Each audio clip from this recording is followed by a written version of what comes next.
رجب رجع لي تاني، قول يا رجب. والنبي عشان عايز اسال سؤال ضروري. اؤمر. الامر لله. بقول لك قول لي. جوز بنتي ها. وبنتي. بنتك. وام جوز بنتي. بنتك وحماتها. جوزها ميت، عاوز اطلعهم عمره. انت عايز تطلع الدنيا كلها عمره يا رجب؟ عاوز اطلعهم عمره. وشوف يا رجب. نعم. انت تجيب لكل واحده جلابيه زينه. من الاقصر. ايوه. وشال.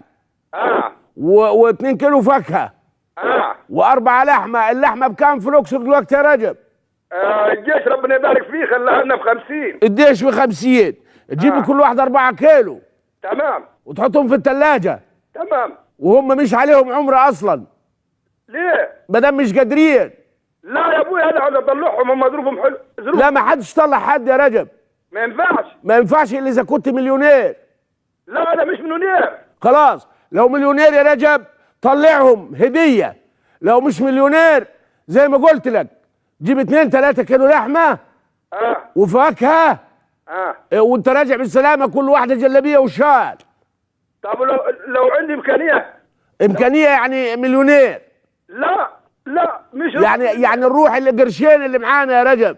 لو معانا 20-30 الف ناخدوهم عمره ونرجعوا مش معانا جنيه والله ما يرضي ربنا. ما ربنا هيكرمني. لا عمره.